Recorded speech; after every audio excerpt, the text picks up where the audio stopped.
PM Modi ने स्पष्ट किया है कि भारत अपने किसानों, पशुपालकों और मछुआरों के हितों के साथ समझौता कभी नहीं करेगा। अमेरिकी राष्ट्रपति डोनाल्ड ट्रंप की टैरिफ को लेकर की गई धमकियों के बीच मोदी का ये बयान काफी अहम है। इसी मामले पर नेटवर्क 10 ने बीजेपी के राज्यसभा सांसद गुलाम अली खटाना से खास बातचीत की। हमारे साथ जम्मू कश्मीर से बीजेपी के राज्यसभा सांसद गुलाम अली खटाना जी हैं, जिनसे हम खास बातचीत करेंगे। उनसे जानेंगे कि जिस तरीके से अपोजिशन पार्टी लगातार राज्यसभा हो चाहे लोकसभा हो, जहां जनता के हित के लिए बात की जाती है सर, वहां पे लगातार धरने प्रदर्शन किए जा रहे हैं। वहां पे ना कोई बिल पास हो पा रहा है, ना ही जनता के हित के लिए कोई बातें हो पा रही हैं। लगातार opposition party Bharatiya Janata party पर SIR के मुद्दे, ऑपरेशन सिंदूर के मुद्दे उठाते हुए दिखाई दे रहा है। क्या कुछ इस पर आप कहना चाहेंगे? देखिए, मुझे लगता है कि ऑपोजिशन को इतना दिमागी बैलेंस नहीं खोना चाहिए। उनको कंस्ट्रक्टिव, क्रिएटिव और लोगों के जो मुद्दे हैं,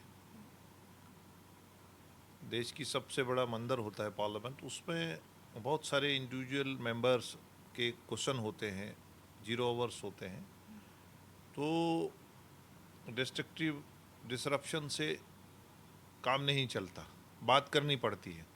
कितने MPs के इशू नहीं उठा पाए होंगे अपोजिशन की वजह से, और कितना देश के एक्सचेकर को नुकसान होता है। तो हम उम्मीद करते हैं कि वो कंस्ट्रक्टिव अपोजिशन करनी चाहिए उनको। और जहाँ तक ऑपरेशन संदूर का आपने देखा, पहलगाम साने का, वहाँ हमारे पास फोरेंसिक और सारी चीज़ें सबूत के साथ, और उन टेररिस्ट को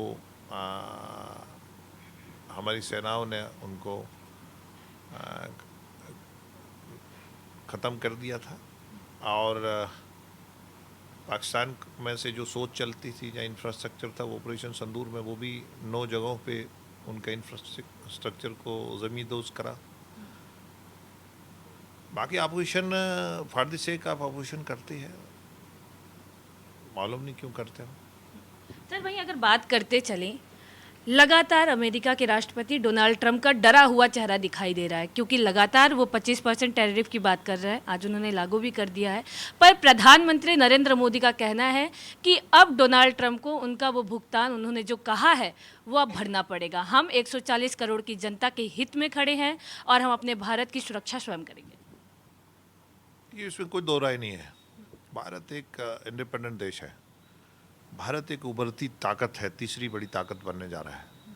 भारत में देश की रहनुमाई NDA के माध्यम से देश के वज़ीर आज़म नरेंद्र मोदी जी कर रहे हैं। स्टार्टअप, स्टैंडअप के ज़रिए आज युवाओं को मोदी जी ने देश दिया है। आज हमारा रियल टाइम ट्रांजैक्शंस जो है वो दुनिया में आधे से ज़्यादा होता है। आज हम एप्पल जैसी बड़े जो कंपनी बनाती थी, 20% एप्पल भारत में बनता है। आज इंडिजिनियस जो डिफेंस इक्विपमेंट्स हैं हम एक्सपोर्ट करते हैं। आज मोबाइल हम एक्सपोर्ट करते हैं। आज भारत को लोग, भारत की तरफ लोग उम्मीद रखते हैं, यूरोप हो, बाकी देश हो। अब अमेरिका का जो ब्लैकमेलिंग है उसमें भारत आने वाला नहीं है।